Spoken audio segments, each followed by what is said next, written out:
crois que le développement personnel, c'est forcément faire plus, lire tous les matins, méditer, te lever à 5 heures, t'imposer des routines de machine, c'est bien, mais c'est pas suffisant. Parce que ce qu'on te dit moins souvent, c'est que grandir, c'est pas juste rajouter des choses, c'est aussi en enlever. Par exemple, arrêter de fumer, arrêter de boire, arrêter de te bousiller le cerveau avec les réseaux, les mauvaises fréquentations, les habitudes qui te tirent vers le bas. Avant d'empiler des actions positives, commence par virer ce qui t'empoisonne. Tu veux évoluer? Très bien. Alors arrête de te saboter. En premier point, le vrai changement commence souvent par l'élimination. Tu n'as pas besoin de toujours rajouter des habitudes ou des routines. Tu n'as pas besoin de toujours empiler les choses, mais tu peux aussi les modifier, les changer. Tu n'es pas obligé de faire 46 routines, mais d'en faire une, mais bonne. Avant de chercher à méditer ou à lire 10 pages par jour, demande-toi qu'est-ce que je fais aujourd'hui qui me tire vers le bas. Parce que c'est bien de rajouter des habitudes qui t'amènent vers le haut, mais si tu en as qui te tirent vers le bas, bah en fait ça va juste aller dans les deux sens et tu vas rester neutre. Donc essaye d'enlever toutes celles qui te tirent vers le bas pour avoir que celles qui te tirent vers le haut et que tu continues à développer beaucoup plus rapidement. Comme ça, tu n'as pas les poids qui te retiennent en bas. Donc le plus important, c'est surtout de supprimer les comportements destructeurs du genre cigarette, alcool, malbouffe, etc. C'est ce qui a souvent le plus d'impact qu'ajouter des pratiques positives. Parce que c'est bien si tu vas à la salle de sport, mais si derrière tu manges au McDo 3 fois par semaine, bah forcément, il y a un moment où il n'y a pas de cohérence. Tu n'auras pas les résultats que tu veux à la salle de sport. Pareil, si tu souhaites être productif et que tu organises tes journées, etc., tu fais du pomodoro, etc., mais que tu ne sais pas là où tu veux aller, bah, tu ne sais pas le travail que tu devras réaliser pour réaliser ton objectif, donc tu seras perdu en fait. Et si tu es perdu, tu ne seras pas productif. L'addition d'habitudes ne sert à rien si tu gardes les mauvaises fondations. Il faut que tu enlèves les mauvais piliers de ta maison, tu rajoutes les bons piliers et après tu construis par-dessus. Tu ne vas pas construire ta maison sur du sable. Il faut que ça soit bétonné, du béton armé, etc. pour ensuite pouvoir t'élever. Si tes fondations elles sont mauvaises, ta maison ne va pas pouvoir se construire. Donc essaye vraiment d'enlever toutes ces mauvaises habitudes et ensuite essaye de rajouter les bonnes. Parce que si tu n'as que des bonnes et des mauvaises, etc., bonnes, mauvaises, bonnes, mauvaises, bonnes, mauvaises, même si tu as 10 bonnes et 3 mauvaises, eh bien ces 3 mauvaises, elles t'impactent quand même beaucoup. Donc il faut que tu les enlèves pour que ces 10-là ont beaucoup plus d'impact dans ta vie. Enlève ce qui t'anesthésie, te rendra plus lucide. Boire, fumer, scroller pendant des heures, ça ne t'empêche pas juste de progresser, ça te coupe de toi-même. Ça fait en sorte que juste ton mal-être, tu vas essayer de le dépenser dans encore des mauvaises choses. Mais il faut bien que tu comprennes que ces choses, ça va être des plaisirs en fait, qui vont te faire plaisir d'un coup, mais ensuite que tu vas regretter. Quand tu vas scroller pendant des heures sur le moment, ça va être bien, tu vas rigoler, etc.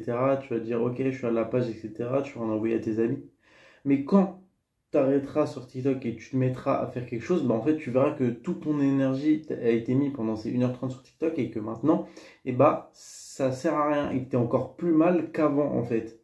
Donc ça a juste fait en sorte que tu oublies tes problèmes pendant 1h30, mais tes problèmes n'ont pas été réglés. Donc ces choses te distraient de ton inconfort intérieur. Donc au lieu de faire face à tes propres démons, eh bien tu vas essayer de les affaiblir en regardant TikTok, en allant boire, en allant fumer. Mais en fait, ces habitudes-là, elles vont te baisser encore plus et rendre plus de force aux démons. Donc au lieu d'essayer de les combattre, tu vas essayer juste de les enlever en faisant quelque chose de mauvais. Donc tu vois, c'est pas logique. Par exemple, imagine 1h30 où tu vas écrire tes problèmes, etc. Ça fait vraiment du bien d'écrire ces choses. Donc écris, tac, tous tes problèmes pendant 1h30. Ça sera beaucoup mieux que 1h30 sur TikTok. Parce que 1h30 sur TikTok, tu n'y penseras plus, c'est sûr. Mais après, tu y penseras. Et tu regretteras d'être allé sur TikTok. Alors que là, pendant 1h30, tu t'es focus sur ton problème et tu as beaucoup de chances qu'après, il soit beaucoup moins important. Parce que tu aurais mis toute ton énergie pendant 1h30 sur ton problème. Tant que tu gardes tes mauvaises habitudes, tu ne peux pas vraiment voir où tu en es ni qui tu es. Ton développement personnel n'est clairement pas fini si tu gardes encore ces mauvaises habitudes. C'est au moment où tu enlèves ces mauvaises habitudes que cela va te permettre ensuite d'encore plus te développer. Et là, tu pourras être en accord avec toi-même. Mais si tu vas à la salle de sport, mais que tu scrolles sur TikTok, mais que tu essayes d'être productif, mais en même temps tu as des mauvaises fréquentations, et qu'en même temps tu vas courir, mais en même temps tu fumes, bah tu vois, en fait les deux sont neutres, donc c'est comme si dans les deux cas tu faisais rien. Parce que c'est bien que tu vas à la salle de sport, mais c'est pas bien que tu fumes, tu vois. L'évolution commence quand tu acceptes de faire face à ce que tu fuis, quand tu acceptes de faire face à tes démons pour te permettre de changer. C'est au moment où tu changes ces mauvaises habitudes, que tu affrontes tes démons, que ensuite tu vas pouvoir beaucoup plus t'évoluer. Ensuite, arrêter, ce n'est pas régresser, c'est reprendre le contrôle. Trop de gens pensent que faire moins égale échouer. Mais non, en fait, si tu fais moins de tes mauvaises habitudes, cela te permet de faire plus dans tes bonnes habitudes. Donc c'est une bonne chose. Dire non, poser des limites, couper certaines habitudes, c'est un acte de puissance. Par exemple, quelqu'un va te demander de sortir, mais t'as pas vraiment envie. Si tu lui dis non, cette énergie que tu as gardée, tu vas pouvoir la mettre dans autre chose, et en espérant que c'est une bonne habitude, par exemple faire du sport, ou poser des limites, cela va te permettre d'être droit dans tes actes, et couper certaines habitudes va te permettre de encore garder de l'énergie pour en fait en mettre beaucoup plus dans les bonnes choses. Parce que si tu arrêtes de fumer, etc., tu auras beaucoup plus d'énergie pour ensuite aller faire du sport. Donc il faut vraiment que tu comprennes que l'art de dire non, c'est vraiment un acte de puissance. Parce que tout le temps, on dit oui, oui, oui à des choses qu'on n'aimerait pas forcément faire. Mais si tu apprends à dire non, je n'ai pas envie de faire ça, et c'est en fait te respecter toi-même parce que tu fais les choses quand tu en as envie et c'est un acte de respect envers toi-même. Parce que dire non, c'est pas de l'impolitesse, c'est juste te mettre avant les autres. Et ça, c'est pas être égoïste, c'est juste que mentalement, si tu te mets avant, cela va te permettre de t'évoluer. Parce que dans le développement personnel, tu t'évolues personnellement.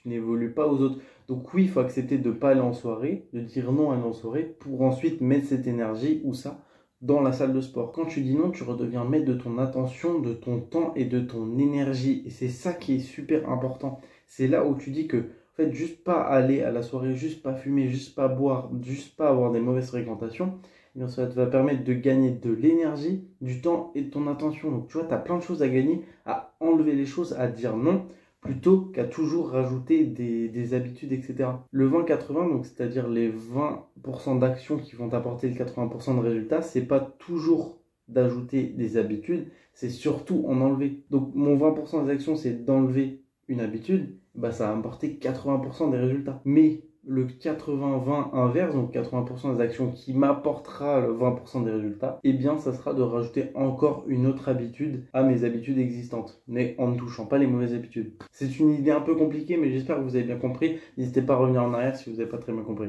Arrêter, ce n'est pas abandonner, c'est décider que non, je ne ferai plus cette chose.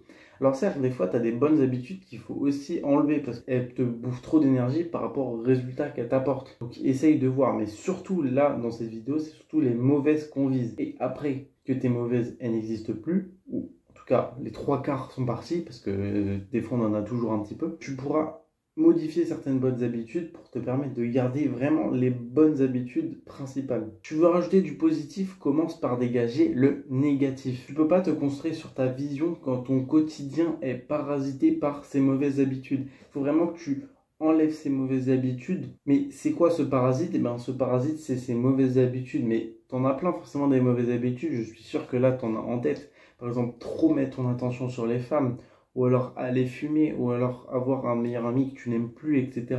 Eh bien, quand tu enlèveras ça, ton quotidien ne se retrouvera plus parasité et tu pourras te permettre de beaucoup plus te développer. En fait, il faut vraiment que tu comprennes que c'est bien ce que tu fais, tu as des bonnes habitudes, etc. Mais c'est une fois que tu enlèveras ces mauvaises habitudes que tu te développeras beaucoup plus. Mais continue comme ça parce que tu es sur la bonne voie. Et si tu regardes la vidéo à ce moment-là, tu vois, tu regardes un mec sans montage, etc., c'est vraiment que tu es quelqu'un de bien, tu vois, qui est très sérieux dans son développement personnel, donc continue comme ça. Le mot développement personnel, ça ne veut pas dire empiler des bonnes actions sur les anciennes. C'est remplacer les anciennes par des bonnes. Par exemple, ta voiture, tu vas enlever les anciennes roues, tu vas mettre des nouvelles roues. Mais tu vas pas rajouter des roues par-dessus les roues, tu vois, c'est pas possible. Donc, t'enlèves et tu rajoutes des bonnes. Mais tu vas pas rajouter tout le temps, parce qu'à un moment, ta voiture, elle pourra plus rouler du tout. Donc, pense à ta voiture et pense aux bons pneus que tu dois mettre sur ta voiture. Et des fois, même, comme on a dit, donc tu vas changer les bonnes habitudes, tu vas les modifier pour encore des meilleurs. Donc, tu as déjà des bons pneus, tu vas remettre des pneus encore meilleurs. Il faut d'abord comprendre que tu dois d'abord faire de la place, mentalement et physiquement, pour ensuite te permettre de mettre des bonnes habitudes. Parce que si t'empiles, et à un moment, ton emploi du temps, il sera complètement rempli. Donc, il faut que tu enlèves des choses pour que tu gagnes du temps, de l'énergie et de l'attention, comme on a dit, pour ensuite rajouter des bonnes habitudes. Parce que si mon emploi du temps, il est rempli, énorme, eh bien, je pourrais jamais rajouter, par exemple, un moment pour faire du sport, un moment pour faire ci, un moment pour faire ça. Donc, il faut faire des sacrifices, enlever les mauvaises habitudes, accepter que, ok, je suis plus avec les mauvaises fréquentations, mais du coup, ça permet d'avoir un peu moins de vie sociale, etc. Ok, mais cela me permet d'améliorer mon pilier sport. Donc, tu vois, il faut vraiment faire des sacrifices à gauche et à droite pour te permettre de te concentrer sur les choses que tu veux réellement accomplir. Le mot discipline, c'est pas juste faire plus, c'est faire mieux. Tu peux avoir 15 habitudes positives, c'est-à-dire faire du sport, faire de la méditation, faire du journaling, faire du carnet de gratification, lire, etc. Mais si tu passes encore 1 heure par jour sur TikTok, ça compense quasi rien. Parce que c'est bien, tu fais des bonnes actions, mais si à côté tu bousilles ton attention à 1 heure sur TikTok, bah ça ne sert complètement à rien. Et surtout, imagine quelque chose. Si tu passes 1 heure par jour sur TikTok, ça fait 7 heures par semaine. En 7 heures par semaine, eh ben, tu peux vraiment accomplir quelque chose. Tu peux rien que faire du sport en 7 heures par semaine. Tu remplaces tes 1 heure sur TikTok par 1 heure de course à pied. Je te jure que là, mais ton physique déjà, il va exploser. Tu vas devenir beaucoup plus endurant, beaucoup plus cardio et tu auras une meilleure santé mentale. Parce que courir, ça fait du bien à la santé mentale. Donc vraiment, enlève vraiment ces mauvaises habitudes. Et surtout, mais s'il te plaît, enlève TikTok. Vraiment, réduis beaucoup plus ton temps et car moi, de base, je passais à peu près 1h30 sur TikTok par jour. Je suis descendu à 1 heure, ensuite 30 minutes, ensuite 15 minutes, ensuite 10 minutes, et après, j'ai complètement enlevé. Alors oui, je poste des TikTok, mais je ne regarde absolument pas. Je ne sais pas ce qui se passe. Et franchement, ça ne change absolument rien à ma vie. Et je suis beaucoup plus concentré sur mes autres piliers de ma vie, parce que j'accepte de ne plus être à la page. En contrepartie, j'ai beaucoup plus d'énergie autre part. La discipline, c'est aussi savoir dire non au plaisir immédiat. Donc comme tu as sans doute vu sur la vidéo que j'ai postée il y a quelques jours, le plaisir immédiat, c'est directement avoir la récompense et ensuite être plus bas au niveau de bonheur qu'on était avant. Alors que le plaisir différé, c'est avoir d'abord un bas, donc aller à la salle de sport, pour ensuite être fier et aller plus haut au niveau du bonheur. Donc plaisir immédiat, ça te fait plaisir d'un coup, mais ça ne te fait pas plaisir sur la longue. Plaisir différé, c'est dur sur le coup, mais après, ça te fait du bien, tu vois. Donc, essaye vraiment d'enlever tout ce plaisir immédiat. Donc, comme plaisir immédiat, donc boire, fumer, mauvaise fréquentation, TikTok, surtout TikTok, tous les formats courts, etc. Voilà. Mais aussi les vidéos de divertissement, eh bien, celles-là, il faut aussi les enlever. Mais fais petit à petit, d'abord réduis TikTok, ensuite enlève TikTok, ensuite vois les vidéos YouTube, enlève les vidéos YouTube, après tu réduis ta consommation de cigarettes, après tu arrêtes de fumer, et ensuite tu passes et t'enlèves chacune habitude petit à petit. Mais tu vois, il faut vraiment que tu y ailles doucement parce que sinon tu vas toujours retomber dedans. Et comme les habitudes, tu vois, tu sais très bien, il faut le faire tous les jours. Souvent les habitudes ou habitudes quotidiennes par exemple, c'est vraiment faire tous les jours. Donc pense bien que pour gagner une habitude, il faut le faire tous les jours, mais pour en enlever aussi, il faut le faire tous les jours. Donc parfois progresser, c'est pas ajouter une habitude de plus, c'est supprimer celle qui t'épuise en silence. Et surtout, en ce moment, celle qui t'épuise en silence, c'est surtout tous les formats courts. Ça te mange ton énergie mentale. Je pense que c'est la prochaine vidéo que je vais faire après celle-ci. Donc retiens bien que moins, mais mieux, c'est ça la vraie rigueur. Faire en sorte que tu as moins, mais améliore ce que tu as. C'est ok, tu n'as pas 50 piliers, tu en as 3, mais très très puissants. Et je t'invite à aller regarder une des vidéos que j'ai fait sur ça. Avec les flèches, je la mettrai sans doute en description. En tout cas, n'hésite pas à aller chercher ton guide pour devenir productif en 7 jours complètement gratuit. Et sinon, n'hésite pas aussi à aller voir, j'ai 2 e-books sur la productivité ultime et la clarté de vie qui peuvent sans doute t'intéresser. En tout cas, j'espère que cette vidéo t'a plu. N'hésite pas à t'abonner, à liker et à me dire dans les commentaires des idées de vidéos que je pourrais faire ou si elle t'a plu ou ce que je peux améliorer. En tout cas, moi je te dis à la prochaine.